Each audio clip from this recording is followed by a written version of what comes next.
सुप्रभात बच्चों, कैसे हैं आप सभी। उम्मीद है आप सभी खुश होंगे और स्वस्थ होंगे।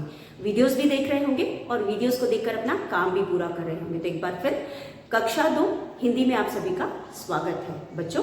कल हम कर रहे थे शब्दार्थ, दोहरा रहे थे शब्दार्थ और मुहावरे।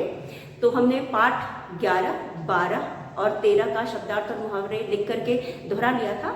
आज हम अगले पाठ से शुरू करेंगे जो कि है 14। तो पाठ 14 बच्चों वसंत ऋतु है। पहले हम वसंत ऋतु के शब्दार्थ और मुहावरे दोहराएंगे और उसके बाद हम हमारे अगला आखिरी पाठ जो कि हमारा है चांद बच गया, उसके शब्दार्थ लिख करके दोहराएंगे। तो चलिए बच्चों, यहाँ पे आप देख सकते हो आपकी किताब में पहला जो शब्द दिया गया है वो है भौरे। भौरे आप सभी जानते हो, भौरे को हम कई नाम से जानते हैं, यानी भौरे का अर्थ होता है भंवरा और भौरे को हम भ्रमर भी कहते हैं। तो यहाँ शब्दार्थ में आप भौरे का अर्थ भंवरा भी लिख सकते हैं और भ्रमर भी लिख सकते हैं। तो चलिए भौरा पहला हमारा शब्द है। पहला शब्द है भौरा। भ पे औ की मात्रा भौ, र पे आ की मात्रा रा, भौरा। पहला शब्द है भौरा। हम इसको भ्रमर भी कहते हैं, भ्रमर, भ्रमर भी कहते हैं, कह सकते हैं, या इसको भंवरा भी कह सकते हैं। भ व र पे आ की मात्रा रा, भंवरा। तो ये काले रंग का छोटा सा कीड़ा होता है और जिसके पंख से भी होते हैं, छोटे छोटे पंख भी होते हैं। और ये जो कीड़ा होता है बच्चों, ये आपने देखा होगा अक्सर ये फूलों के चारों तरफ या कोई मीठी चीज़ हो उसके चारों तरफ आपको उड़ते उड़ते और भ्रमण करते हुए दिखाई दे जाएंगे। तो यहाँ पे है भौरा, भ्रमर, भंवरा। उसके बाद हमारा दूसरा शब्द है डाल डाल। दूसरा शब्द है डाल, डाल डाल। डाल डाल का मतलब होता है डाली डाली। डाल डाल का मतलब होता है डाली डाली। तो यहाँ पे ड पे आ की मात्रा डा और ल पे बड़ी की मात्रा ली, डाली। यानी कि जो पेड़ की डाली होती है, पेड़ की टहनियाँ जिसे हम शाखा भी कहते हैं, तो जो भंवरा है वो फूल फूल पे मंडराता है।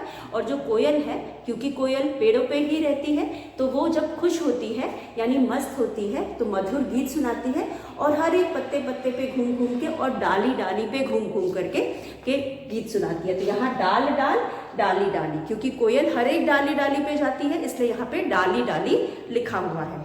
उसके बाद अगला हमारा शब्द है पात पात। प पे आ की मात्रा पात, प पे आ की मात्रा पात, पात, पात पात। अब यहाँ पे बच्चों आप देख सकते हो पात पात यानी हर एक पत्ते पत्ते पर। जैसे हमने डाली डाली की बात करी वैसे ही वो पूरे पेड़ में इधर से उधर फुदकती रहती है और खुशी के मारे। और उसके बाद कभी डालियों पर बैठती है और कभी एक एक डाल पर बैठती है और कभी एक एक पत्ते पर बैठती है। इसीलिए यहाँ पे शब्द का प्रयोग किया गया है डाल डाल यानी डाली डाली और पात पात यानी पत्ते पत्ते। तो यहाँ पे हम पात पात का पत्ते प आधा त एक ही मात्रा पत्ते, प आधा त एक ही मात्रा पत्ते। उसके बाद हमारे पास चार है। चार में हमारे पास है बच्चों स्वर। स्वर का मतलब आवाज, किसी की भी आवाज हो सकती है। स्वर यानी कि आवाज, किसी की भी आवाज हो सकती है। हमारे बोलने की आवाज़ हो सकती है, चिड़ियों के चहचहाने की आवाज़ हो सकती है, चिड़ियों के गुनगुनाने मतलब मस्ती भरे गीत सुनाने की आवाज़ हो सकती है। और भंवरे भी घू घू करके आवाज़ निकाल, तो वो तो एक तरह का स्वर है यानी कि साउंड है जो भी किसी की भी हो सकती है। तो यहाँ पे स्वर का मतलब आवाज़। आ किसी भी तरह की, किसी वस्तु की भी आवाज़ हो सकती है। आ वा ज, ये ज नहीं है, ज से जहाज वाला ज के नीचे हमने बिंदी लगाई इसलिए हम इसको ज बोलेंगे। ज आ वा ज। उसके बाद हमारे पास है अगला शब्द हमारा मस्ताना। मस्ताना यानी कि मस्ती भरे स्वर में, मस्ताना, मस्ताना। मस्ताना का मतलब होता है मस्ती यानी कि जब हम बहुत खुश होते हैं और हम खुश होते हैं तो हमारा मस्ती करने का मन करता है। तो यहाँ पे भी जो चिड़िया है वो जब उसे वो चारों तरफ उसको खुशबू सुनाई देती, खुशबू मिलती है उसको हवा में, और उसके बाद तन मन से भी वो अच्छा महसूस करती है। और जो कोयल होती है उसको, जो कोयल होती है वो आम के पेड़ों पर बैठती है और आम की खुशबू से बहुत प्रभावित करती है, तो वह बहुत खुश हो जाती है और खुश होने पर मस्ती भरे स्वर में गाना गाती है। तो यहाँ मस्ती का मतलब मस्ताना, मस्ताना का मतलब मस्ती या फिर मौज से भरा हुआ, यानी मौज से भरा हुआ। मस्ती, मस, त पे बड़ी की मात्रा ती, या मौज, म पे औ की मात्रा मौज, से, स पे ए की मात्रा से, भरा, भरा हुआ, मौज से भरा हुआ, मौज से भरा हुआ। तो यहाँ पे होगा मस्ती यानी मौज, मौज ज है, ये भी बिंदी है, मौज के नीचे भी से भरा हुआ। और 6 पे हमारे पास है छठा जो हमारा शब्द है वो है महक। महक बच्चों खुशबू किसी भी चीज की हो सकती है, फूल की हो सकती है, आम की कोपलों की महक हो सकती है। महक यानी कि खुशबू, खुशबू, ब पे बड़ी की मात्रा खुशबू, ये हो गया खुशबू। ख पे छोटे की मात्रा श, ब पे बड़े की मात्रा बू, खुशबू। उसके बाद हमारे पास है सात, सात, इठलाती, इठ ला, त पे बड़ी की मात्रा ती, इठलाती, इठलाती। अब यहाँ पे इठलाती यानी इतराती, इतराना, नखरे दिखाना। हमारी बुक में नखरे दिखाना दिया है, इसलिए हम यहाँ पे नखरे दिखाना लिखेंगे, दिखाना, दिखाना। जब हमें किसी चीज़ पर नाज होता है या फिर हमें लगता है कि वो जो हमारी चीज़ है वो दूसरों से अच्छी है, या हमें कुछ अच्छी चीज़ दूसरों के हिसाब से मिली। ये दिख नहीं रहा है आप लोगों को, इसलिए चलिए हम इधर लिख देते हैं, थोड़ा सा और इधर लिख देते हैं। इतरा, इठलाती, सात पे है ई छ ला, त पे बड़ी की मात्रा ती, इठलाती। इठलाती का मतलब है नखरे, नखरे दिखाती। द पे छोटी की मात्रा, ख पे आ की मात्रा, त पे बड़ी की मात्रा, नखरे दिखाती, नखरे दिखाती। उसके बाद हमारे पास है तन। तन का मतलब शरीर, 8 में है तन। तन का मतलब श, री और र, शरीर। तन का मतलब शरीर, तन का मतलब शरीर। उसके बाद हमारे पास है ऋतु। ऋतु का मतलब ऋतु, ऋतु का मतलब मौसम, म पे अ की मात्रा स और म, मौसम। ऋतु का मतलब मौसम, यहाँ पे ऋतु से मतलब है मौसम। तो इस तरह से बच्चों हमने इस पाठ का भी शब्दार्थ यहाँ लिख करके दोहरा लिया। चलिए इसको जोर जोर से एक बार हम पढ़ करके दोहराते हैं। सबसे पहले है भौरा। भौरा काले रंग का कीड़ा होता है, फतिंगा जैसे कीड़े फतिंगे होते हैं, तो इंसेक्ट होता है, छोटा जंतु होता है जो कि फूलों के चारों तरफ मंडराता है या फिर किसी मीठी चीज़ पे। आपने देखा होगा मिठाई की दुकान पे भी भंवरा मंडराते हुए आपको दिख जाएगा। तो यहाँ पे जहाँ मीठी चीज़ होती है वहाँ पे भी भंवरा मंडराते हुए आपको दिख जाएगा। तो यहाँ पे भौरा, भ्रमर, भंवरा, डाल डाल, डाली डाली। तो यहाँ पे हम भंवरा को भौरा भी कह सकते हैं, भ्रमर भी कह सकते हैं, भंवरा भी कह सकते हैं। तो अगर आपको पर्यायवाची पूछा जाए यानी समानार्थी शब्द और एक शब्द के लिए एक से अधिक अर्थ पूछा जाए जिसे हम पर्यायवाची शब्द कहते हैं, तो भी आप इसके किसी भी दो नामों को, जो नाम दिया है उसके विपरीत दो नामों को लिख करके आप इसे पूरा कर सकते हैं। डाल डाल, डाली डाली, पात पात, पत्ते पत्ते, स्वर यानी आवाज, मस्ताना मस्ती मौज से भरा हुआ, महक खुशबू। तो यहाँ पे भौरा, भ्रमर, भंवरा, डाल डाल, डाली डाली, पात पात, पत्ते पत्ते, स्वर आवाज, मस्ताना मस्ती मौज से भरा हुआ, महक खुशबू, इठलाती नखरे दिखाती, तन यानी शरीर, ऋतु यानी मौसम। तो ये शब्द हैं जिसमें जो कि हमने यहाँ पे लिखे, दोहराए। आप इसे अपने लिख करके भी याद कर सकते हैं और बहुत बार दोहरा करके भी पढ़ करके याद कर सकते हैं। तो बच्चों, ये था हमारा पाठ 14।